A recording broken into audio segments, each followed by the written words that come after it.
Story 1. She knocked just once, but the rain kept repeating it. This happened to me in 2017. I had just moved into a rental cabin about 20 minutes outside Olympia, Washington. It was one of those cheap Airbnbs that nobody really wanted in the off-season. Half-insulated, barely legal, mostly used by people passing through. I got a long-stay discount, paid cash, and kept to myself. That was the whole point. I wasn't looking for luxury, just silence. I had left Seattle after a breakup that wasn't even dramatic, more like a slow failure that just stopped breathing one day, but it left behind this weird ache in me. Not quite grief, not quite relief. I just didn't want to hear anyone's voice anymore, so I picked the place furthest from traffic, cell towers or sidewalks. The cabin was old, the kind of place that made noise even when nothing was moving. The pipes clicked at night. The floor shifted in temperature and creaked for no reason. The windows whistled slightly, but only when the wind blew from the west. And then there was the rain. It rained the first night. Lightly at first, like a reminder. Then steady. Then harder. The kind of northwest rain that doesn't fall in drops, but in sheets, tapping the roof, the windows, even the chimney pipe. That first night I noticed something. Every few seconds I'd hear a knock, not loud, just one, dull, but regular. At first I thought it was part of the storm, maybe a loose gutter, or a branch hitting the siding, but the sound was measured, too consistent, 7 seconds apart. I counted. I sat up in bed and turned off everything that could make noise. No fan, no music, no phone. Still there. Knock. 7 seconds. Knock. The cabin had 2 doors. One up front, facing the woods. One in the back, near the tiny gravel path I parked on. I checked both. Locked. No sign of anyone. No marks. No footprints in the mud. And the knock wasn't loud enough to come from the doors anyway. It sounded like it was coming from inside the walls or the roof, but I told myself it was the storm. It always is, right? The next morning, it was gone. The sky was grey but dry. I barely thought about it, but that night, as soon as I turned out the light, the knock came back. Knock. 7 seconds. Knock. I couldn't sleep. I lay there staring at the ceiling, trying to catch the rhythm. I timed it again. Always 7 seconds, like a metronome, and it only happened at night. Always when it rained. By the 5th night, I stopped pretending it didn't bother me. I started wearing headphones in bed, trying to drown it out with static. Didn't help. I could still feel it. In my chest. A subtle thud, like a second heartbeat. It wasn't loud. That's what made it worse. It wasn't dramatic enough to call the police or freak out over. It was just persistent. Intimate, like it knew the exact volume I couldn't ignore. I started sleeping during the day. At night, I'd sit in the living room, facing the dark windows, trying to convince myself it was just a leak somewhere, maybe an animal under the crawl space. But the knock never changed location. It didn't echo. It didn't vary in pressure. Always one knock, always every 7 seconds. One night I waited for it. I stood in the hallway in the dark, holding my breath, and when it came, I knocked back. 3 short knocks. Then silence, no response. But then it started again, same rhythm. 7 seconds, as if I hadn't done anything. I moved a mattress into the closet one night just to muffle the sound. I piled up jackets, towels, anything thick, covered my ears with noise-canceling headphones and played hours of pink noise. Still heard it. Or felt it. I started writing it down. Every knock. I'd sit in the dark with a pencil and tap a mark on paper every time I heard it. I tried recording it once, left my phone by the wall overnight. When I played it back the next morning, I heard nothing. Just wind and rain. But I could remember every knock that happened, so I tried again. This time I recorded myself, my reaction. I hit record and laid in bed. Hours of audio. And in the middle, I heard something I wasn't ready for. I was asleep, but just barely. And on the tape, I whispered something.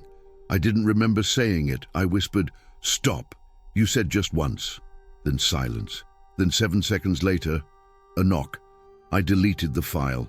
A week after that last recording, I stopped sleeping entirely. I wasn't afraid in the normal sense, just tired, disoriented. Every part of my body felt slow, as if my nerves were remembering something I didn't. One night around 3 a.m., I was going through old voicemails on my phone. No reason. I just wanted to hear something familiar. Most were old, from work. A couple from my dad before we stopped talking. One from my ex, months before the breakup. Her voice was soft, a little sad. "Hey," she said, "just checking in. Hope you're okay. Let me know if you need me." I saved that one, played it again, just to hear someone say my name. Then I noticed something weird. There was a message I didn't recognize, no contact name, just a number, local area code. Time stamped 3 nights ago, the same night I knocked back. I tapped play. The audio was warped, static heavy, as if the mic had been underwater. I couldn't make out most of it. But then, a voice, a woman's. "I came back," she said. Then silence, then, "You promised I could come back when it rains." Then more static. That was it. No name, no goodbye, no confirmation it was even for me. But it felt direct, like it had been waiting in my voicemail. Like it knew I'd scroll to it eventually. I played it again. Same distortion, same words. I checked the number, completely unlisted. I copied it and pasted it into every reverse lookup I could find. Nothing. I tried calling back, just to get a voicemail message. It rang once, then disconnected. I called again. Same thing. That night it didn't rain, but the knocking came anyway. I put my phone next to my ear just to distract myself. I played the voicemail one more time. Only this time, but the message was different. The voice said, "You can't ignore it." That wasn't there before. I threw the phone across the room, sat in the corner like a kid, counted to 7, knock. I started packing 3 days later. The rain hadn't stopped for almost a week. The knock was constant now, not 7 seconds anymore, just random, quiet, then louder, then silent for hours, then back again. It wasn't following a rule anymore. It was following me. I don't mean that in a poetic way. I mean I heard it when I left the cabin. At the gas station, I heard a knock from the other side of the ice machine. At the grocery store, while browsing coffee filters, I heard it from inside the aisle, always just once. Always too soft for anyone else to notice. But I heard it, as clearly as breath on my neck. I delayed my departure by one more night, just one. There were things in the attic I hadn't gone through yet, and something about that bothered me, like I'd be leaving a door open. I pulled the attic ladder down and climbed up with a flashlight. The space was empty, just dust and a few rotted beams. But in the far corner, wedged under an old sheet of insulation, I saw something yellow, a child's raincoat, soaked through like it had never dried, crumpled into itself, but small enough to belong to a 6 or 7-year-old. I picked it up. It smelled like rot. Underneath it, inside one of the front pockets, were 3 things: a small, smooth rock, a rusted key, and a folded slip of paper. I unfolded it, in thick pencil, barely legible. You knew she'd return. She was never buried deep. I felt my chest close up. I looked at the key. It didn't match any locks I knew of. I don't know why, but I put it in my pocket. I left the rock and note behind. I moved out the next morning. The cabin sat empty for months. When I checked the listing 6 months later, it had been removed entirely. But I still have the voicemail. I've switched phones 3 times since then, but somehow it's always there. And sometimes when it rains, I'll check my messages, just to see. And every time there's one waiting. She never says my name. Story 2. My phone kept auto-dialing someone, but they were already outside. This happened to me in 2020. I was living in a small town called Petros, Tennessee, population just under 600. I'd gone there to isolate after the pandemic started, not for fear of the virus. I just didn't want to hear sirens every night anymore. I rented a trailer on the edge of a county road, surrounded by wet pine and nothing else. Cell reception was bad. Sometimes I'd have to drive a few miles just to get one bar. I liked that. I wanted to disappear for a while. I still kept my phone with me though. Habit. Even when the signal was weak, I used it to play music from local files or take photos of trees when the fog was low. It helped mark the days. The first time I noticed anything was a Tuesday. It had rained the entire day, heavy drops, warm air, mist swirling through the treetops. That night, I plugged my phone in like usual, laid down on the couch and scrolled for a bit. The signal was gone, so no internet. But that wasn't what caught my eye. It was the call log. My phone had placed an outgoing call around 4:17 a.m. to a number I didn't recognize. No contact name, no callback history, just 10 digits with a local area code. The call lasted 22 seconds. I didn't remember doing it. At first, I thought I'd rolled onto the screen in my sleep or maybe tapped the wrong button while closing apps. It happens, but 22 seconds felt long. It wasn't a pocket dial. Something had held the line open. I opened the voicemail tab just to check. There was a message, labeled under Sent Voicemails, meaning I had supposedly left it. That's when I got confused. I'd never heard of that. Outgoing voicemail recordings being stored on your own phone. I played it. At first, just static. Then some muffled breathing, wind noise, like it was recorded outdoors. Then the sound shifted. It was my voice. I was whispering. Couldn't make out what I was saying, but in the background there was a low tapping. Not rhythmic, just nervous, uneven. I paused the audio, replayed it. It was definitely my voice. The same pacing, same tone. But I didn't remember saying anything, and I hadn't been outside. I'd stayed in that night, all night, and the message didn't sound like it had been recorded from inside a house. It sounded like a car. I listened again, closely this time. You could hear the distant hum of an engine, idling, rain hitting the windows, and one sound near the end, a creaking door hinge, opening just slightly. The timestamp 4:17 a.m. I had been asleep by then, or thought I was. The next morning, I tried calling the number back, just to see. No answer, no voicemail box. Just a beep, then silence. That night I checked again, around midnight. There was another call, same number, placed at 3:52 a.m. Duration, 18 seconds. Another message in sent. This time my voice was clearer. I was crying. I couldn't remember the last time I cried. The message was distorted. It cut in and out, like the signal had been intercepted or passed through something before being saved. At one point I said, I didn't think it would follow me this far. Then static. Then the sound of a zipper, like a bag or jacket being opened. I didn't own anything with a zipper like that. I didn't sleep much after that. I kept the phone off for the next 2 days, but the moment I turned it back on, there were 3 new sent voicemails. Same number, same timestamps, always between 3 and 5 a.m., and all of them recorded from inside my car. Thing is, I hadn't been in my car all week, and when I checked the vehicle's internal dash cam, an old security habit, I found nothing unusual, no break-ins, no movement, except one clip. 4:01 a.m. on Thursday, driver's seat empty, but the back seat, slightly out of focus, seemed to be occupied. No movement, no face, just a faint outline, the shape of someone sitting still.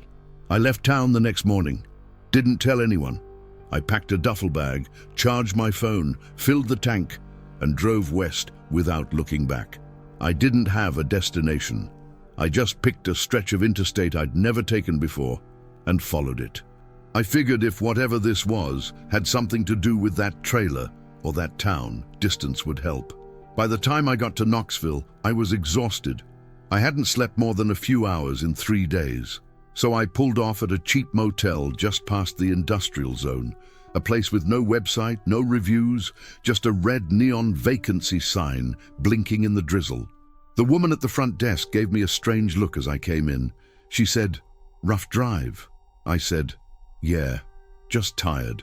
She tilted her head. "Thought you already checked in." I frowned. "What do you mean?" She looked back down at the logbook. Said someone just came in maybe 10 minutes ago. Looked like you, wet hair, same bag. I looked down. My hair was dry, so was the duffel.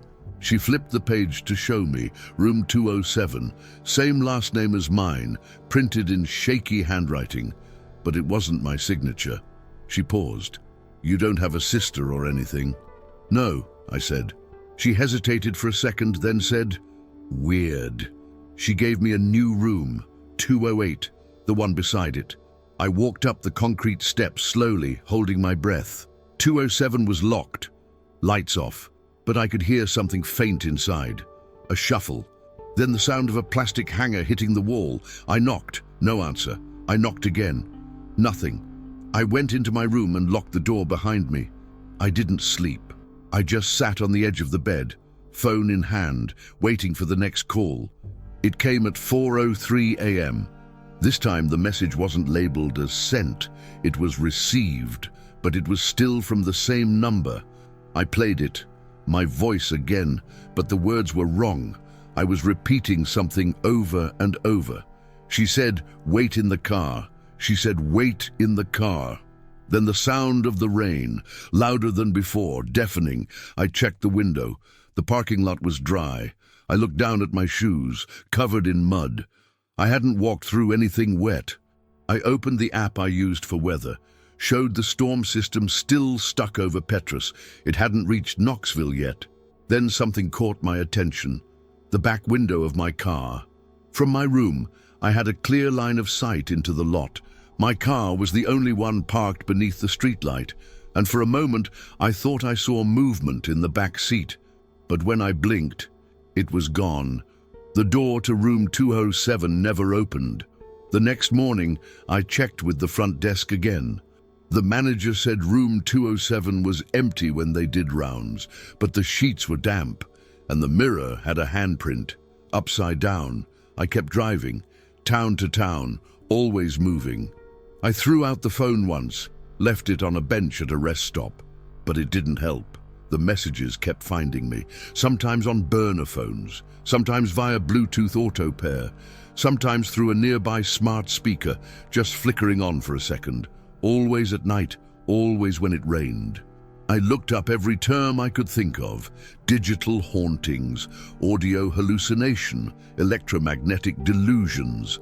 Nothing explained what I was experiencing, or why the calls kept saying things I hadn't said, but could have. I started noticing something else. People would recognize me in places I'd never been. A gas station clerk in Alabama said I came in earlier and asked for matches. A grocery store in Georgia flagged me for shoplifting. But when they checked the footage, it was someone who looked almost like me, just wrong in the details. Too tall, too thin, wrong posture, but wearing the same jacket I'd left in Petros. At a library in Arkansas, someone had checked out 3 books using my library card. I didn't even have a library card. I began reading about something called presence lag, a fringe theory. Some people believed that under certain stress conditions, extreme isolation, trauma, long periods without social contact, the mind could emit a kind of digital echo. That places could register your arrival before you arrived. That voice prints could replicate outside your control. That voicemails could be left without the call ever being made. I didn't want to believe it, but I had nothing else to go on. I stopped checking my messages, let the battery run dry. But eventually, curiosity wins. One night, just outside Little Rock, I found an old payphone. I dialed the number, the same one from the logs. It rang. Then silence. Then crying. Not my voice, not anyone I knew, just a woman crying softly. Then she said, "I found you." A pause. "You said I could find you again, if I waited in the rain." Then nothing. I stood there with the phone against my ear, long after the line had gone dead. When I got back to the motel, the front desk clerk handed me a key. Room 207. I hadn't told them my name. When I unlocked the door, the first thing I noticed was the smell, wet pine and warm vinyl, like the inside of a sealed car. The lights didn't work, but the room was warm, and on the nightstand, facing the window, was a phone I didn't recognize. Old model, cracked screen, slightly warped from heat. I pressed the power button. It turned on. One voicemail, my voice, saying, "I didn't think you'd remember." Then, a knock at the window, only once, but it was enough. Did you enjoy the content and it made a difference for you? Click on Super Thanks and support our work. Story 3. I saw the flood in my basement, but the pipes were bone dry. This happened to me in late 2019. I had just bought a house in a small town outside Harrisburg, Pennsylvania. It was the kind of old colonial place you could get cheap if you didn't mind putting in the work. Original wood floors, warped plaster walls, those thin windows that trap condensation in the winter. The basement was unfinished. Cement slab, exposed piping, single hanging bulb. I bought it to get out of the city. My father had passed, and I guess I felt pulled to the kind of life he had once described. Slow, quiet, self-reliant. So I left my apartment job, cashed out what I could, and took a risk. The house was fine. It creaked in the right places, took heat well, and once I cleaned out the basement, it became a place to store tools, boxes, spare tiles, old furniture I hadn't decided on yet. But on my third week there, I noticed something strange. It had rained all night, hard enough to make the gutters vibrate. The next morning, I walked down into the basement barefoot just to check for leaks. I didn't see any puddles, no water pooling, no dripping sounds. But when I reached the center of the floor, I paused. It felt damp. I stepped again, nothing, still dry. So I bent down and placed my hand on the concrete, bone dry. But when I lifted my palm, it was stained, dark brown, almost black, and my hand smelled like algae, like the edge of a stagnant pond. I wiped it on my jeans, confused, looked around, no obvious source, no cracks in the floor, no puddles, no evidence of seepage. I grabbed a paper towel and touched the spot again. Nothing came up, but my hand, it still smelled. That night I scrubbed it twice, couldn't get it off.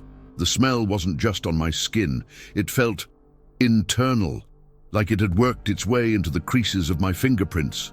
2 days later, I noticed something on the wall.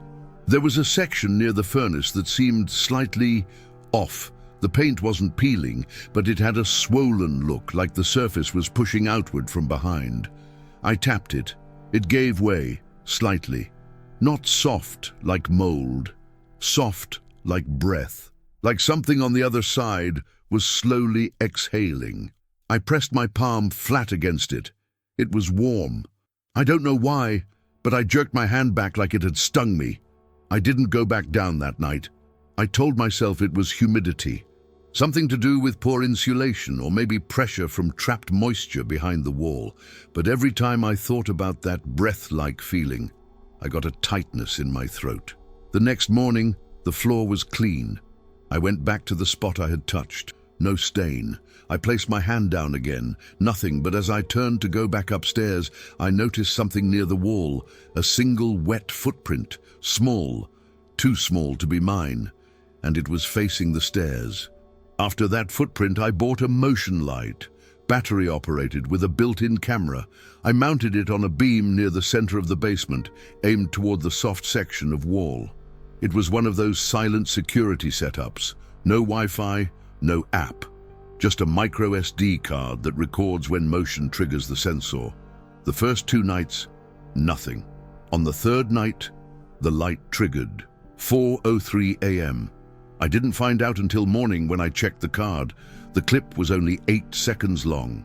It began with the light turning on, sudden sharp illumination. Then something moved at the very edge of the frame, low to the ground, crawling. I couldn't make out what it was. Not clearly.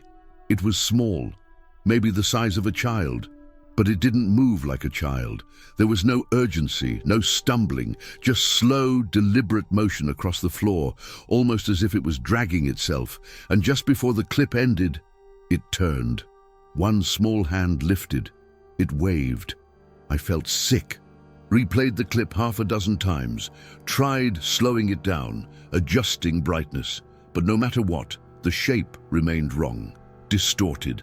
Its proportions were unfinished, like it had too many joints or not enough bones. The next night, I stayed up, set an alarm for 3:50, sat in the kitchen above the basement holding a flashlight. At 4:03, I didn't hear anything.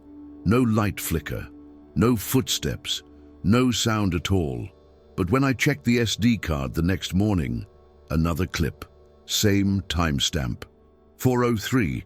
This time, the shape appeared slightly closer, still low, still crawling. It moved halfway toward the furnace before stopping. Then it turned its head toward the camera, or what I assumed was its head. And for a brief second, the light caught something wet. Its entire body was soaked, but the floor behind it was dry. No tracks, no pooling, just a dark, glistening shape in a dry room. I considered turning off the light, removing the camera. I didn't want to see it again. But the next night, the light triggered a third time. Same minute, same movement. This time, the shape didn't crawl. It stood, not fully, just enough to uncoil its torso upward, and then it lifted one hand again, but not to wave. This time, it pointed, right at the wall, the soft one. I avoided the basement for 2 days after that. I kept the door shut, tried to focus on the upper floor, but the smell started to rise. It wasn't strong, just faint, a mix of mildew, rot, and something chemical. Like old water trapped under something heavy, I finally went down with a crowbar. The wall hadn't changed much, still looked swollen, still warm, still too soft to be a proper support beam. I knocked on it, a hollow thud. The drywall gave way easily. Behind it was brick, mismatched, sloppily mortared, not part of the original structure. And behind the bricks, wood, old water-stained vertical planks, nailed into place to form what looked like a door. No knob, just a rusted latch. Nailed shut, it didn't match any part of the floor plan. I pried the first nail out, then the second. The wood creaked almost like it had never been touched. When I pulled the door open, a blast of damp air hit my face. Behind it, blackness. Not an empty space, just dark. So dark it felt solid. I aimed a flashlight inside. It only reached a few feet before the beam died into the void. But on the threshold, sitting on the concrete floor, was a single object, a child's boot, waterlogged, caked in dark silt, still wet. I knelt down, reached for it, then paused. There were fingerprints on the toe, small, pressed deep into the surface as if someone had clutched it recently. And beside the boot, a line in the dirt, a drag mark, leading out of the darkness. I looked around. The rest of the crawl space was empty. No pipes, no water, no signs of a leak. But the smell, it was stronger here, soaking into the floor. I backed out, closed the door, didn't bother sealing it. Just moved a shelf in front of it and went upstairs. That night it rained again. Around 4 a.m. I woke up suddenly. No sound, just a pressure in the air, like the temperature had dropped 10 degrees all at once. I checked the motion light in the basement. It hadn't triggered. The bulb was dead. But when I turned on the hallway light, I saw it. Footprints, leading up the basement stairs. Not muddy, just wet and small. I haven't gone back down there since. The floor above the hidden room stays cold, even in summer. Sometimes I still hear water dripping, but the pipes are bone dry.